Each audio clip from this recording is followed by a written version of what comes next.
hola. Muy buenas tardes amigos de la Academia Nacional de Cultura Tradicional Margot Loyola Palacios y como todos los lunes, miércoles y viernes a las 19 horas estamos transmitiendo estos programas en vivo hablando de la importancia de la cultura tradicional, las diferentes manifestaciones o áreas culturales que se desarrollan en nuestro país, poniéndolas en valor bajo el prisma del legado de la maestra Margot Loyola Palacios. Decirle que estamos en sintonía con el Fondo Margot Loyola de la Pontificia Universidad Católica de Valparaíso y que recordarles que dentro de todos los que nos siguen y que nos ven, vamos a sortear este maravilloso set o esta colección centenario de la maestra Margot Loyola Palacios en estos 4 tomos, que son precisamente La Cueca, La Tonada, Baile de Tierra y El Cachimbo. Y como habíamos manifestado la vez anterior, y por haber quedado inconcluso algunos temas importantes referidos al Norte Grande, vamos a seguir esta semana, vamos a cerrar este programa esta semana con el profesor Osvaldo Cádiz y el profesor Iván Guerra Olmedo de Iquique. Entonces, primero saludo al profesor Osvaldo Cádiz Valenzuela. Profesor, ¿cómo está? Hola, muy bien, ¿Cómo está su día? muy bien. Aquí estoy esperando ansioso las preguntas que nos lleguen. Mm, qué bien. Del mismo modo tenemos al profesor Iván Guerra Olmedo. ¿Cómo está, profesor? Bien, gusto de estar con ustedes nuevamente y esperando esta nueva experiencia, relacionarme con la gente y por supuesto siempre bendiciones a los hogares y que se cuiden muchísimo en esta pandemia que nos está afectando a todo el país y a todo el mundo. Lo más importante es cuidarse y estar en casa y estos programas sirven mucho para entretenernos y sacarnos del estrés un poquito. Mm. Muy bien, pues vamos a ir entonces a lo que nos convoca. Uno de los temas que hablamos la semana pasada es respecto de las fiestas y las danzas particularmente festivas. Y quedaron en el tintero algunas danzas que tienen que ver con las danzas religiosas. Y desde ahí queremos empezar a despejar algunas incógnitas y a romper algunos paradigmas. No sin antes saludar a Camilo Andrés Bravo, desde Concepción nos saluda, lo mismo Camilo Andrés Leiva y José Antonio Rivas, que ya está conectado. Gracias José Antonio, gracias Camilo y Camilo Andrés Bravo también.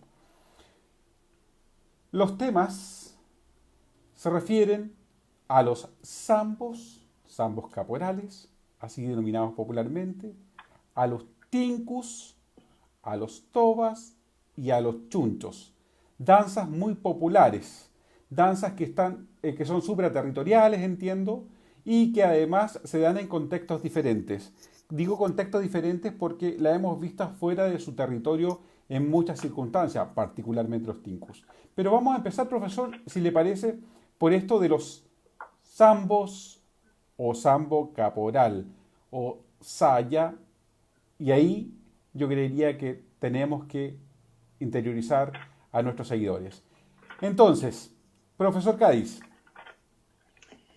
Me voy a permitir, antes que entrar directamente al tema de los zambos caporales, eh, comentar de que Margot empieza a estudiar estas danzas religiosas en el año 1952, cuando viaja a Iquique y allá descubre este mundo porque fueron a hacer una escuela de invierno con un equipo muy grande enviado por la Universidad de Chile, de académicos. Y la Margot ahí va a estudiar con las cuyacas, una de las danzas más interesantes que tenemos nosotros en nuestro norte grande. Profesor, perdón, Está disculpe. con los chunchos, Si pudiera está elevar con los morenos, la voz un poquito. está con los pieles rojas. ¿Sí? Con toda esa gente Margot estudia. E incluso yo después le voy a preguntar a Iván, que es la tirana chica, porque está la fiesta grande que es el 16 de julio, ¿cierto? La fiesta de la tirana. Profesor ¿Sí? profesor Cádiz, como recomendación, si usted se pudiera no alejar tanto del teléfono de manera que su voz se proyecte un poco más. Sí, bueno, teníamos esos antecedentes, insisto, y aquí ya en tierra derecha, profesor Guerra. Zambos caporales o sayas.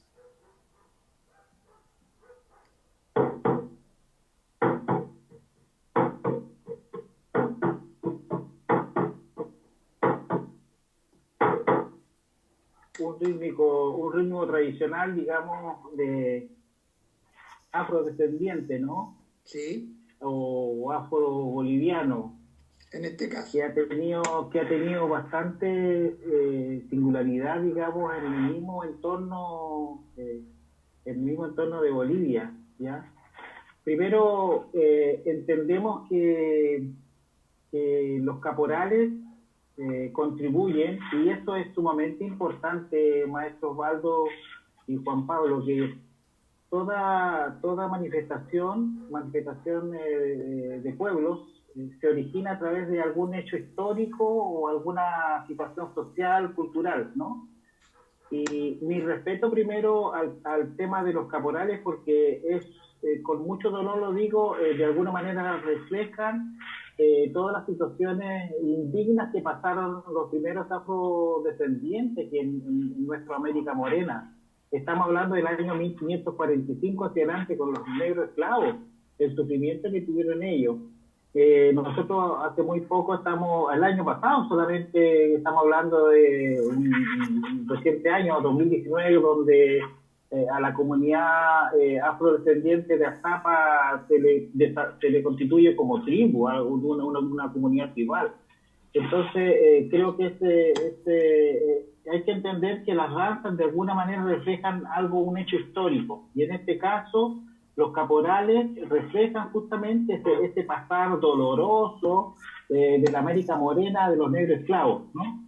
Y que es muy larga la historia, muy riquísima. Además, también hay hechos muy interesantes, digamos, en la génesis de lo que es lo afrodescendiente. Pero acotando un poco y por el tiempo, digamos que los negros esclavos llegaban a trabajar las minas de Potosí y a las minas de Oruro, lo cual lamentablemente no se adecuaron porque ellos eran de costa, ellas eran de sol, eran de climas calurosos, ¿no? Entonces, lamentablemente comenzaron a enfermarse, comenzaron a morir. Esto significó entonces que para una persona que traía negros esclavos, ¿cierto?, y que valían monedas de oro, era un mal negocio. ¿Qué tuvieron que hacer entonces? Tuvieron que bajarlo hacia los sectores yunga. Y ahí fíjate que interesante, porque la bajada significa la bajada a Bolivia, a sectores yunga, la bajada por Chile al sector de Zapa y la sacada a Perú al sector de Ica. Justo en sectores algodoneros, de mucha parte vinícola, etcétera, ¿no? Coincide esa parte, digamos, del desarrollo territorial de los negros esclavos. Y al bajar en los yungas, lógicamente, cualquier manifestación, cualquier desarrollo de las comunidades, siempre hay un momento para expresar sus expresiones. Y ahí comenzaron también las ritualidades y las emociones musicales de los negros esclavos en estos sectores, ¿no? Y ya un poco más contemporáneo, estamos hablando de los 1960 hacia adelante, justamente había una agrupación negritos, y con ellos comenzaron a manifestarse para ir a festejar o para ir a celebrar o para ir a adorar a la mamita del socavón, y comienzan a ir a la fiesta del carnaval de Oruro como negritos, de 1960 hacia adelante.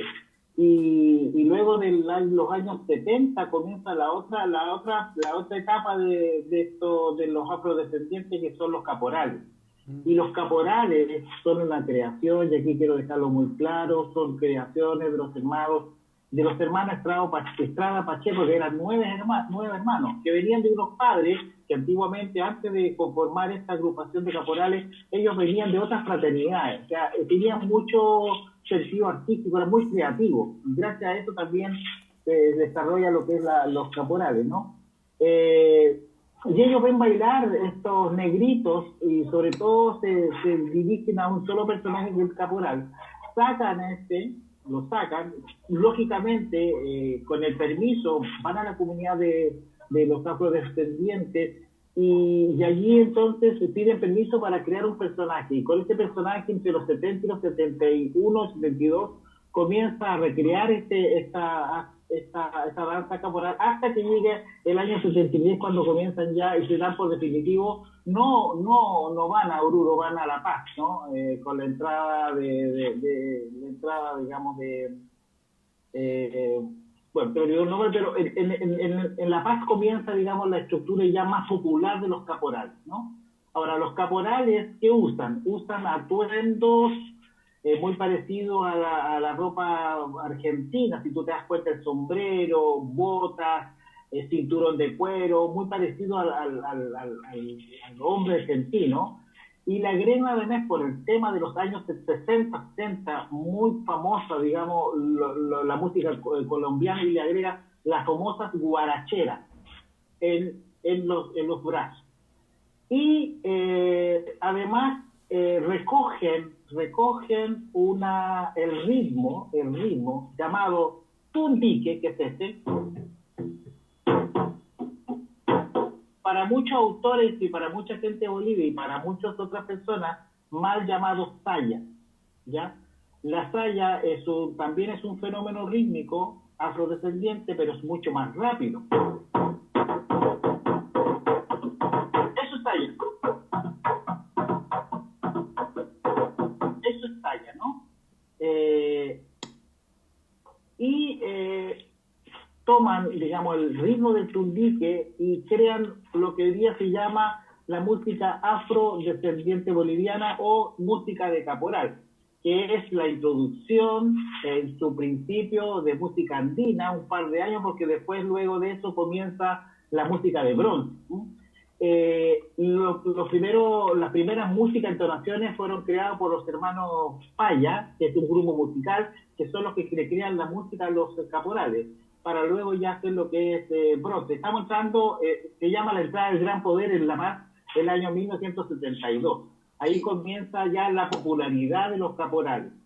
Y si tú me dices lo que ha ocurrido entre el 72 hoy día al vestuario, a la danza en sí, ha cambiado muchísimo, ¿no? Muchísimo. Sí, hay varias preguntas, no quiero dejar pasar y voy a hacerlo muy rápido. Carmen Goli nos está mirando desde Maipú, Vasco Guara también está mirando, Patricio Barrio, un saludo grande, Arica, Rosa de Los Ángeles, Rosita de Los Ángeles, Matías Rojas Bravo, saludo de San Carlos Ñuble, Mario René Bravo, Tabaque en línea siempre, Marco Antonio Palma, Paola Lucero, Mario Bravo nuevamente, Vasco Guara y Mario Rivera, Patricio Barrio Alday y todo, Julio Fernando San Martín, Camilo Leiva, como ya dije.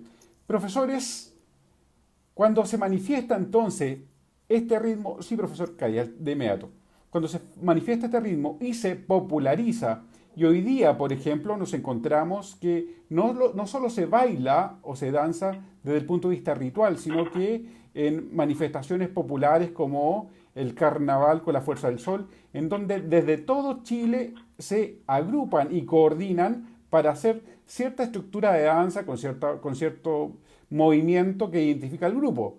Entonces, ¿qué importancia? Ya sabemos la diferencia. Entonces, en definitiva, se llamaría ritmos de zambos. ¿Eso es lo correcto, profesores? ¿No zambos caporales, profesor Cádiz? Es que lo que pasa es que yo iba a acotar otras cosas que eran muy interesantes. Dígalo. Los negritos del tundique aparecieron acá en Chile en la fiesta de Nuestra Señora del Rosario de Andacoya, en Cosca, en la provincia del Loa, hace muchísimos años. Hay documentales en donde ahí se puede mostrar a los negritos del tundique, que yo los encuentro que están muy relacionados con después lo que fueron los zambos caporales, ya los zambos, los caporales, etc. Ahora, antiguamente, todas estas danzas eran sagradas, solamente estaban adscritas a los cultos de los santos, de las vírgenes, nada más. Pero de un tiempo a esta parte han ido cambiando la ocasionalidad. Y es así como la vemos en en el carnaval o en ese encuentro con la Fuerza del Sol y algunos otros encuentros. Aunque me he encontrado, yo no sé si tú sabías esto, Iván, que ellos dicen, este traje que tenemos es cuando le bailamos a la Virgen y este otro es cuando hacemos show o vamos a los carnavales. Me estoy refiriendo a los zambos, porque aquí tenemos el carnaval de San Antonio de Padua, por ejemplo, que se hace en octubre, que lo organiza el Néstor Bravo, y un año yo conté 25 grupos que hicieron zambos caporales. ¿Te fijas? Entonces quiere decir que la función ha ido cambiando. Si bien es cierto que podríamos decir que como están bailando en homenaje al santo San Antonio de Padua, todavía se mantiene un poco esto del religioso, pero se llama Carnaval de San Antonio de Padua. ¿Te das cuenta? Es otra cosa. Entonces, ahora le doy la palabra a Iván para que te conteste la pregunta que tú hiciste. Profesor Guerra, y quiero saludar a Fernando Vergara, de la Pontificia Universidad Católica del Paraíso, que nos está viendo, a Coco Prochley de San Bernardo, Agustín Corbalán, como siempre, y Sergio del Campo, que también nos ve. Gracias por seguirnos. Es muy importante para nosotros, como Academia Nacional, decir que estamos expectantes a sus preguntas para poder abrir también el conocimiento a ustedes y puedan aprovechar esta instancia con los profesores que tenemos hoy día. Profesor Guerra. Lo justo es también recordar que la academia tiene como filosofía no ser tampoco nuestra palabra ser lo último. Es decir, no es que no tenemos verdades absolutas. Tengamos nosotros la última palabra. Uh-huh. Nosotros somos orientadores de los fundamentos, con estudios y con bases. Pero cada auditor de los que nos están viendo sacará sus propias conclusiones, leerá a otros autores, investigará y también tendrá sus propias razones, que eso es legítimo. Por ende, adueñarse de algo también no es importante, o sea, no es simbólico en su estructura. En Bolivia igualmente se maneja mucho el tema del tundique, de la saya, de la tuntuna, o música afro-boliviana, o caporales urbanos, también se le llama esta música. Entonces, yo creo que no hay un patrón de decir esto es así. Estamos con el mismo tema del origen de la cueca. Hay corrientes cercanas a que uno podría pensar que podría ser el origen. Acá también estamos en lo mismo, porque son contextos muy, muy distintos. Acá, por ejemplo, los caporales, que no se llaman zambo, hablaba con Amir Flores, que un gran amigo, el primer caporal de aquí, de Iquique, que se creó el año 85, empiezan a bailar el 84 en Calama, etcétera. Él decía y mencionaba que tuvieron problemas para inscribir como caporales para ir a bailarle a la Virgen de la Tirana, porque el caporal acá tiene una particularidad, ¿no? Y eso lo ve en el artículo 79 y artículo 80 de los reglamentos de la Asociación de Bailes Religiosos de la Tirana, y es muy claro. El caporal es un guía espiritual, es un guía dentro de los bailes de los religiosos, por lo tanto no podía llamarse caporal. Y ahí surge zambo caporal. Y si tú me preguntas con S, con Z, si tú ves, hay inscripciones de caporales con Z y con S. En la misma, digamos, asociación de bailes religiosos de la Tirana, ¿ya? Volviendo a la idea, es que si bien es cierto, también el mismo ritmo podría tener alguna característica, como por ejemplo con tumbe, que se está bailando mucho los hermanos afrodescendientes de Azapa, ¿no?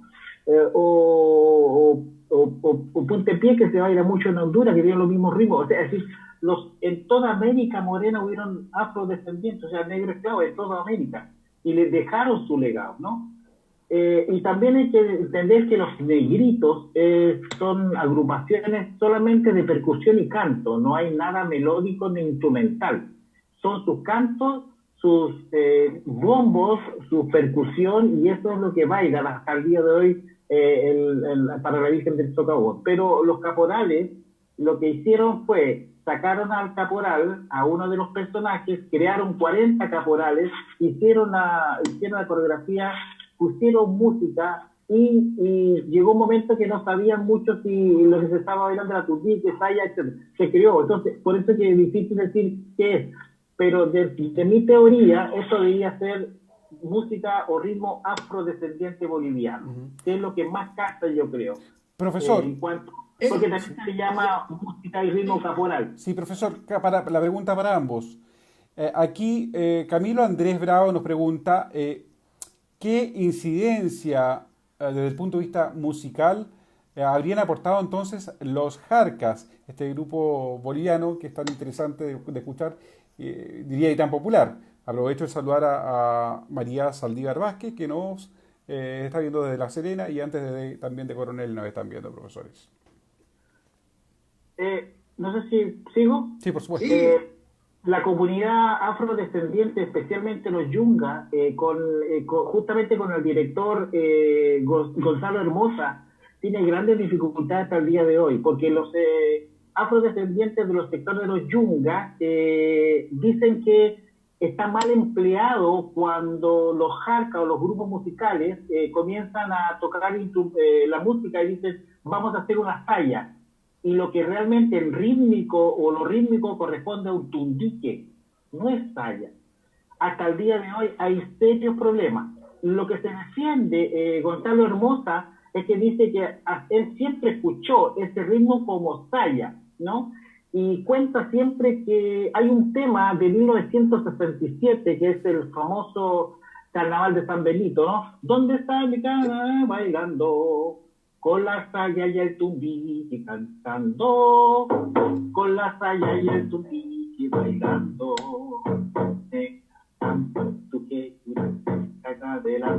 eso lo escuchó el año 67 un parte de los hermanos de los Jarcas, y por eso que siguió con esta tradición musical, poniéndole a ese ritmo y a esa música en los Jarcas. Los Jarcas asumen que hubo un equívoco, pero lamentablemente el equívoco es más pequeño al término saya, porque es universal. En todas partes del mundo donde tú vas, se lleva el ritmo, se lleva la música como saya. Y nosotros hemos cometido muchos equívocos cuando decimos que los caporales son acompañados por música de saya. Lo que debería ser, pienso yo, que está acompañado con música afrodescendiente boliviana o caporal urbano, para no decir ni saya ni tumbique. En la misma línea, profesores, está entonces, y saludo a Michelle Pauliat que nos está mirando, está esta vinculación de que esta danza es supraterritorial y podemos verla en Bolivia, en Perú y en Chile, con ciertas características. Y Argentina también, con ciertas características muy particulares. Popularmente reciben diferentes nombres, entiendo, lo que se hace en Perú. Y respecto del vestuario, y me perdonan la expresión, pero se refiere en Perú a una danza denominada el calzoneo. No sé si está correcto eso, profesores, pero así lo he escuchado yo. Es popular, yo lo sé, pero así es como no están, se está viralizando o se está moviendo. Sin embargo, los movimientos rítmicos son los mismos o muy parecidos y parecieran ya que avanzan en destrezas físicas, en la impronta juvenil, en la impronta de algo más espectacular, indudablemente, que devocional. ¿No es así? Bueno, naturalmente que sí, porque ocurre que los zambos realmente son espectaculares, tanto en los pasos como en el ritmo, porque el ritmo te lleva. Algo similar que también que pasaba con la diablada, pero siguiendo a los zambos. Es importante acotar que zambo con Z es el nombre que se le daba a la mezcla de negro con indio, ¿ya? Por eso que hay algunas hermandades que la tienen con Z y otras las tienen con S. Ambas son legítimas, las podemos aceptar. Pero no nos olvidemos que zambo con Z es la mezcla de negro con indio. Ahora, a los jóvenes les llama muchísimo la atención el vestuario, lo rítmico, el sonido de los cascabeles, que ya le voy a preguntar a Iván qué significan los cascabeles en las botas de los hombres cuando están bailando. ¿Te fijas?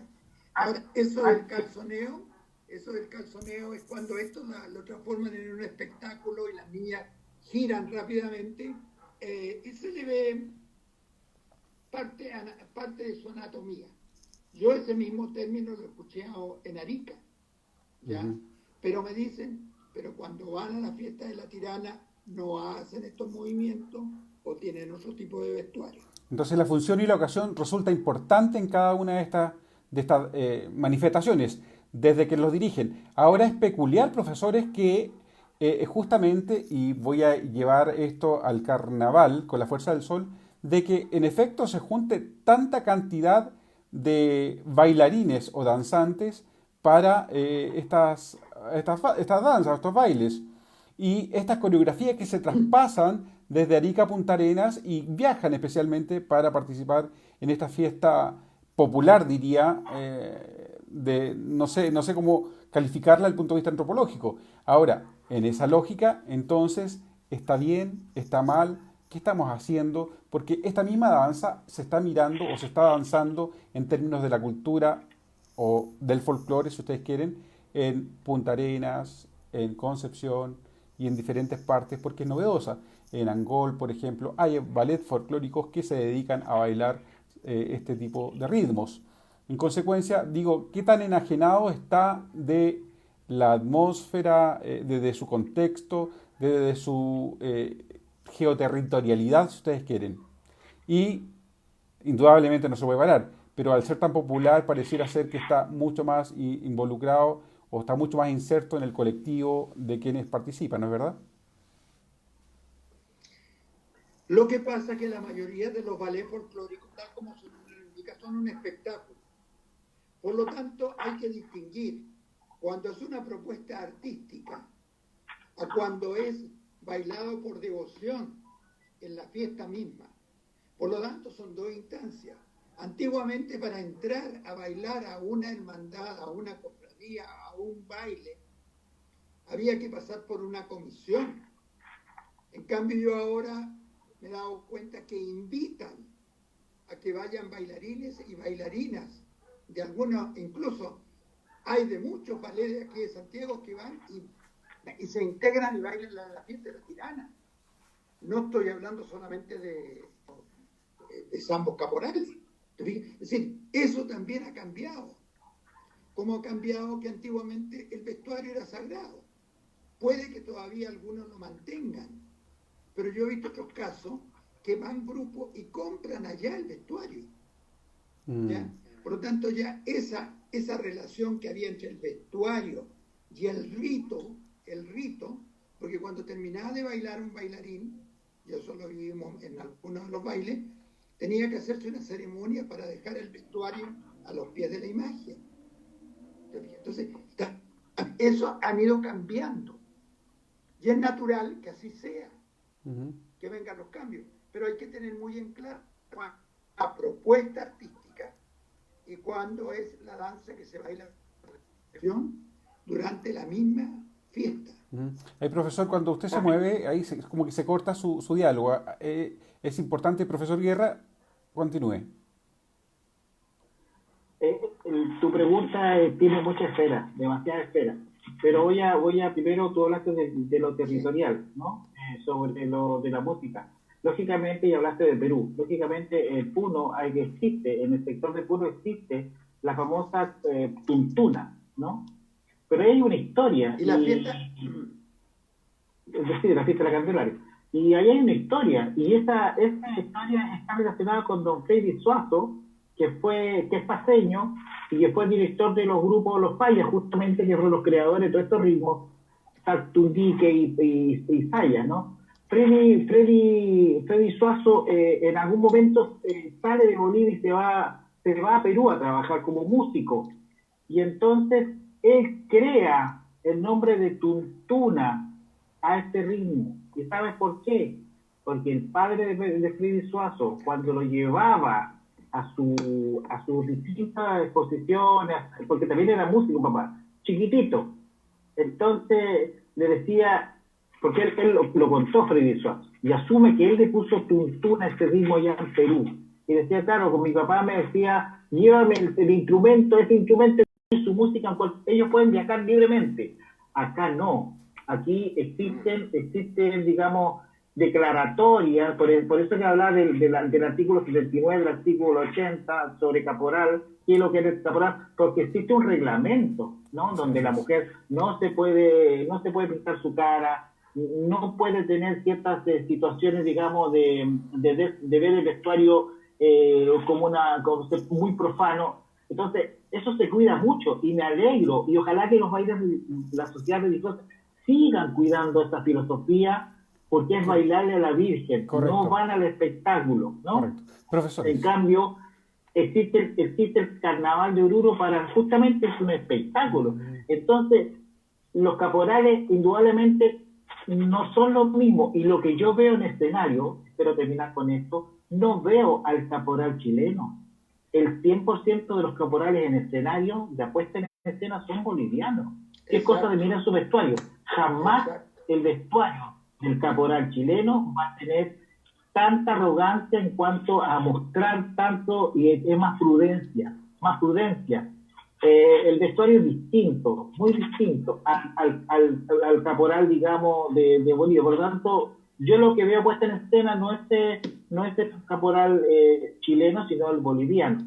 Y sí, como te digo, tuntuna viene de una palabra que se creó por Freddy Suárez. Profesores, yo quiero comunicar a nuestros seguidores de que en efecto a veces hay problemas de señal y se corta, pero estamos manteniendo la transmisión en vivo, y esto va a quedar de todas formas en el Facebook de la Academia Nacional de Cultura Tradicional para que ustedes puedan repetir y ver lo que aquí acontece.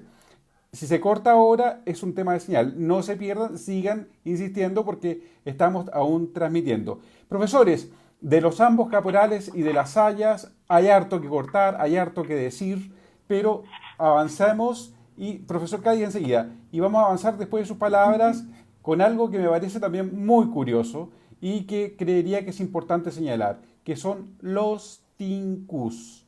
Los tincus, que hoy día también es una danza que está en todo Chile y que aparentemente tiene otra funcionalidad. Profesor Cádiz. Pero antes de eso, decirte que nosotros con Margot empezamos a estudiar los zambos caporales en Calama. Ahí había un grupo de muchachos jóvenes que iban a estudiar a Bolivia y que le decían los centralistas, porque ellos eran de la Universidad Central. Y fue Juan Villablanca con un grupo que él tenía que se llama el Puna Cora, ¿ya? Calama. En Calama, donde empezó, y ellos fueron los que nos asesoraron cuando yo quise hacer una propuesta artística dando a conocer esta danza acá. El vestuario era un vestuario sobrio.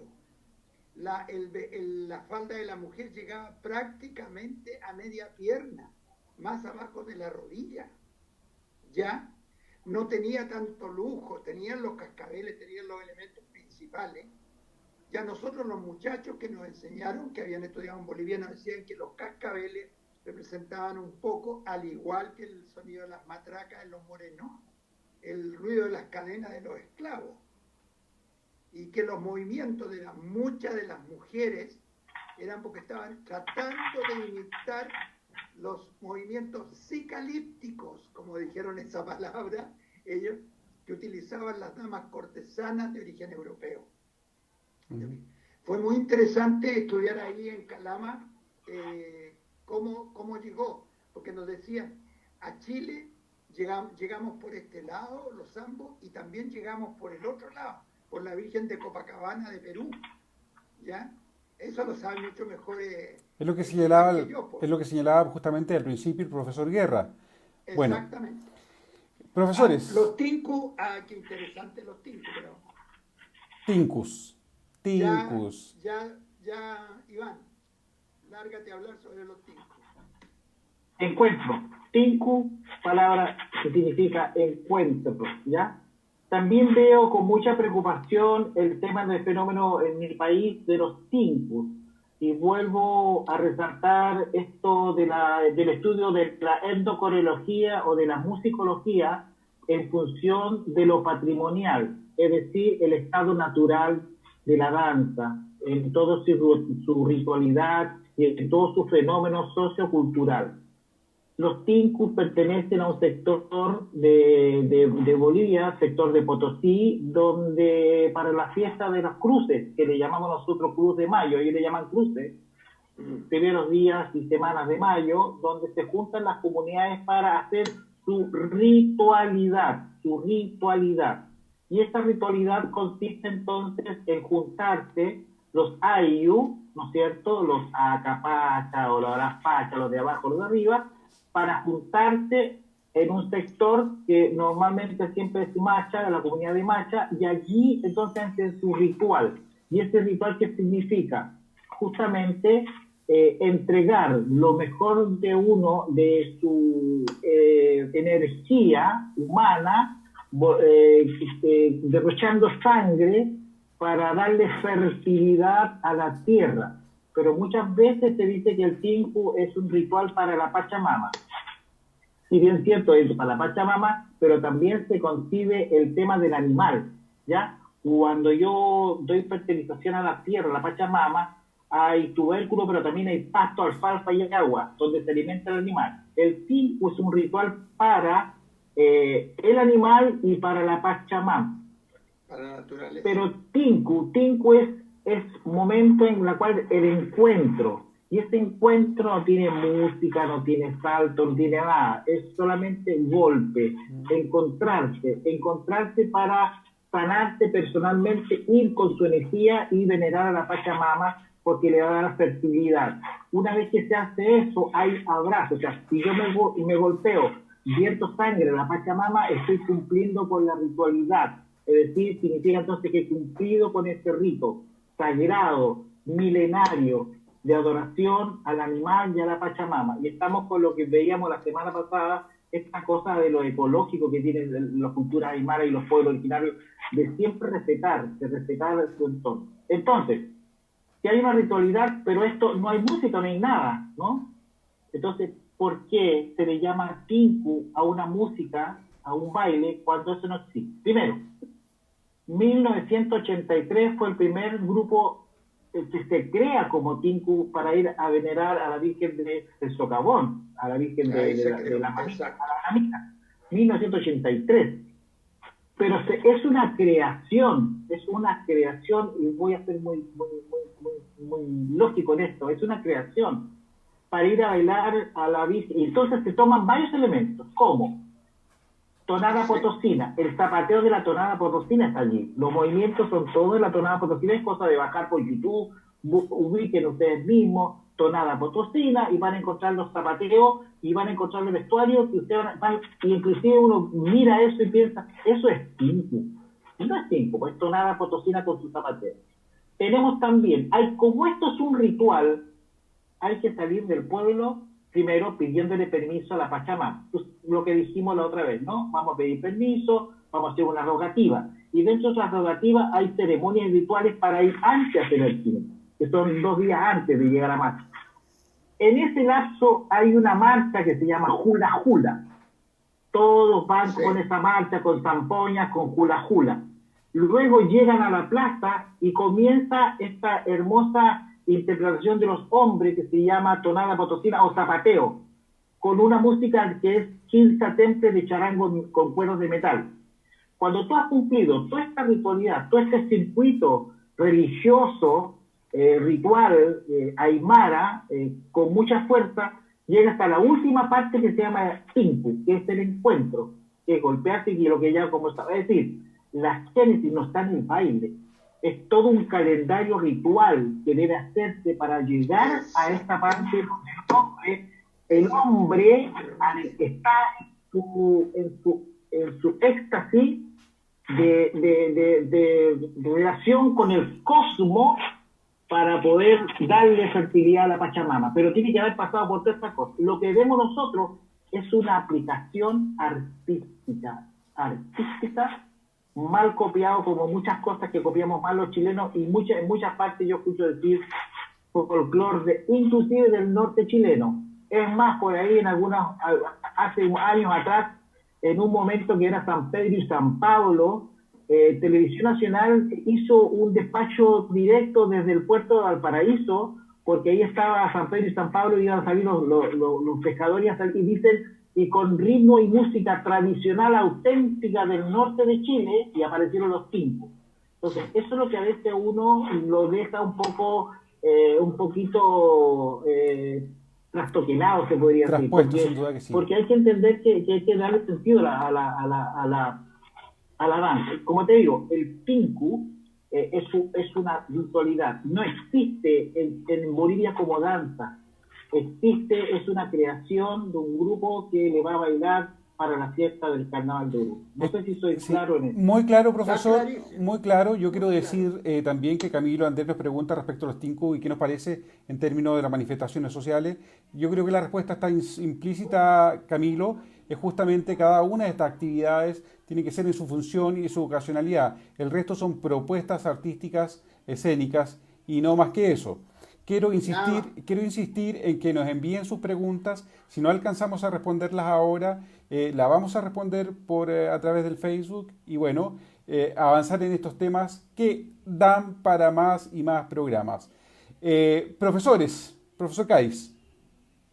Lo que pasa es que hay ritos en las comunidades, sobre todo en las comunidades de nuestro altiplano, no solamente en Chile, en Perú, por ejemplo, que son muy secretos y que son muy importantes, así como el tinku en Bolivia. Tenemos el cuyurriti en Perú, que consiste que llegan a una parte que está a 5.000 metros de altura. Y los hombres, siguiendo el ritmo de la música, empiezan a saltar y a bailar, porque ahí hay mucho hielo y a veces se colocan trozos de hielo en la espalda para tener más peso. ¿Y en qué consiste la danza? Consiste en caer, a veces se le revienta el corazón del esfuerzo. Y aquel que ha muerto, fíjate, trae bendiciones para su ayllu, para su territorio. ¿Te fijas? Porque vino este contacto con todos los dioses tutelares, con toda la naturaleza. Porque una vez yo preguntaba, ¿y la Pachamama en la tierra? No, la Pachamama es toda la naturaleza, me decía. Eso me lo dijeron en Isluja, por ejemplo. Entonces, de repente, de estos ritos que los encontramos que son tan espectaculares, que hacemos algunas propuestas y esto se empieza a correr, porque tú ves que ahora no hay protesta en Chile, a lo largo del país, en que no aparezca un grupo de tinku. Claro. Y no tienen ni la función ni la ocasión y está descontextualizado absolutamente, digamos. Ahora, claro. Ahí tenemos problemas de nuevo con batería, ¿eh? Ya estamos, sí, pero ya estamos casi. Ya llevamos 45 minutos. Muchas gracias por tanta dedicación por la cultura, dice Beni Pastén Ortiz. Gracias, Beni, esa es nuestra intención. Profesores, yo siento que nos quedan temas pendientes. Ya hemos cumplido 45 minutos en la conversación y nos siguen quedando temas pendientes. Vamos a hacer una consulta ciudadana que está tan de moda, ¿no? Creería que podemos hacer un capítulo especial dedicado particularmente a los tobas y a los chunchos. Y a las cuyacas. Y a las cuyacas, que tienen una simbología... No dejemos fuera las cuyacas. Que tienen una simbología muy particular y yo diría aparte muy de interesante. Eso, sí, ¿sí? Tienen antecedentes precolombinos las cuyacas. Igual que los chunchos. Bueno, yo solamente quiero expresar mi respeto a todas estas sociedades religiosas, tanto de tinku como de caporales, que veneran a la Virgen cada 16 de julio, ¿no? Sí. Cabe la coincidencia, Osvaldo, que Calama ha sido una cuna de desarrollo de tanto de tinku, caporales, tobas, porque ellos son los primeros que tienen esas cosas y las traen, porque se inscriben ellos, vienen a tirar y después posteriormente salen en Arica y en Iquique, ¿no? Y lo otro también hay que entender, por eso mi respeto a todas las sociedades religiosas, porque ellos se expresan, pero pensando, digamos, que está la fe de por medio. La fe es muy importante para ellos y eso significa entonces que es una manera, es un espacio para ir a ofrecerle su devoción a la Virgen del Carmen de la Tirana. Y lógicamente que estos grupos también están asociados a algunos pueblos del interior, porque también son parte de algunas que algunas manifestaciones de pueblos de las fiestas patronales, no olvidar eso. Pero son cosas distintas. Caporales de Chile es una cosa muy distinta a caporal boliviano, o zambos caporales bolivianos. Los ritmos tienen que tenerlo muy claro, que es tundique, que es talla, por qué se le llamó tuntuna, ¿cómo se llama?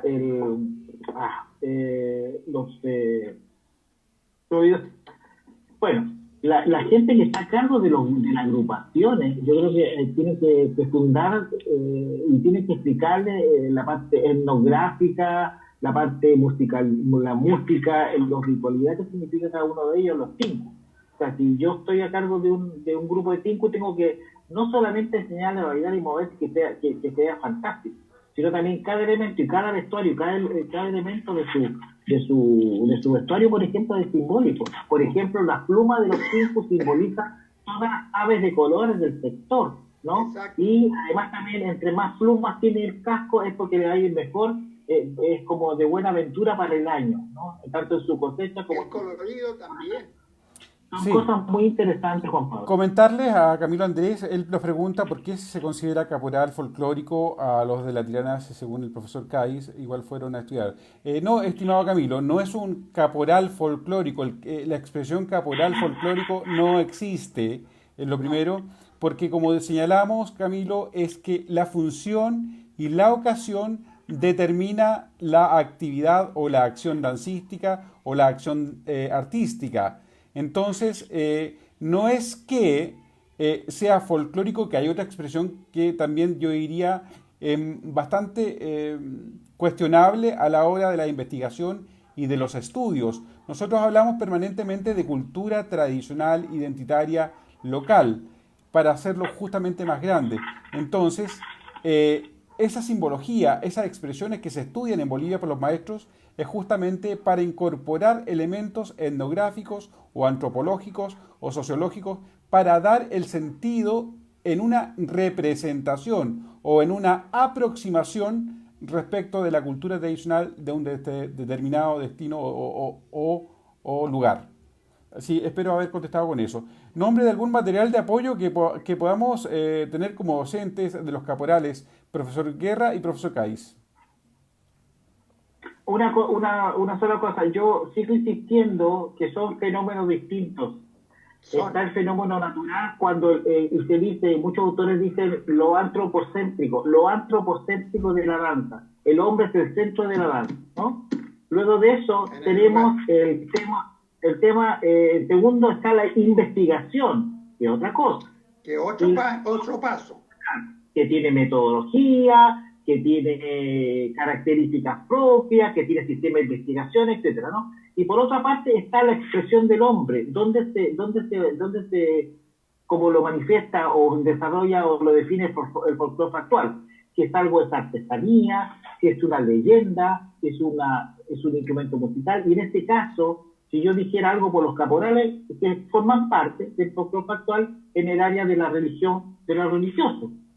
Exacto. Es otra cosa. Otra cosa es cuando uno comienza a ver qué es folclore o qué no es folclore. Correcto. Eso déjenselo a los estudiosos del folclore, que no tiene nada que ver con los sacerdotes, porque los sacerdotes tienen que ver con la parte litúrgica y tienen que estar por el estado emocional de los que bailan, de los que danzan, en su estado espiritual. Muchos sacerdotes dicen que esto forma parte del folclore chileno. Ojo, yo hago la división. Correcto. Una cosa es que algo sea artesanía, otra una cosa que sea religioso, otra que sea una leyenda. Exacto. Y sobre quiénes van a estudiar si es así o no, son la gente que trabaja el folclore en su estado científico, como hecho folclórico y como folclore tal cual, como lo hizo la maestra Margot Loyola, como lo hace Osvaldo Cádiz Perón, y como lo hago yo, humildemente trabajando, estudiando y juntando hipótesis, juntando marcos teóricos para darle una respuesta, porque de eso se trata una investigación, es dar respuesta a algunas interrogantes. Sí, correcto. Profesor, antes de sus palabras, profesor Cáiz, decirle a Javiera, nos pregunta, sabiendo que el carnaval con la Fuerza del Sol es organizado por la municipalidad, ¿cómo consideramos la manifestación? Yo diría que es una manifestación popular. si estarán de acuerdo ustedes o no, es una manifestación popular turística y que tiene esa condición. Ahora bien, señalarles también que para nosotros como Academia Nacional de Cultura Tradicional es muy importante que todos estos temas bajen a los profesores también, porque estamos incursionando fuertemente en las mallas curriculares de la Ley General de Educación, de manera que puedan ser incorporados algunos elementos de la cultura tradicional en estos planes y programas. Profesor Cádiz. Primero, nuestros cariños y respeto a todos aquellos que van a bailar en homenaje ya sea al Lolito, a San Lorenzo, a San Andrés, a nuestra querida Chinita, la Virgen del Carmen de la Tirana, y a todos los santos patronos. En Macaya, a San Santiago, ya. Por ejemplo, a todos ellos nuestro cariño y respeto, porque ellos han logrado mantener esto. Y como todo esto es dinámico, obviamente que han ido evolucionando. Es muy distinto cuando tú ves fotografías de los años 30 o 40 de cómo era el vestuario, de cómo eran las danzas, a cómo son de ahora. Son mundos nuevos. Y probablemente en 30 años más van a haber más mundos nuevos, diferentes a como están hoy en día. Como si se me van para el lado, profesores, pero esto ya lo vamos a solucionar. Quiero decirles que me han llegado muchas solicitudes por correo electrónico que continuemos con este programa porque quedamos inconclusos con tobas y chunchos y las cuyacas, profesor. Entonces vamos a retomar este tema también prontamente con el profesor Iván Guerra. Ya tenemos tema, profesor Guerra, para avanzar en ese tema. Decirles de mi parte, como director ejecutivo de la Academia, muchas gracias por seguirnos por estos 40 y casi 55 minutos.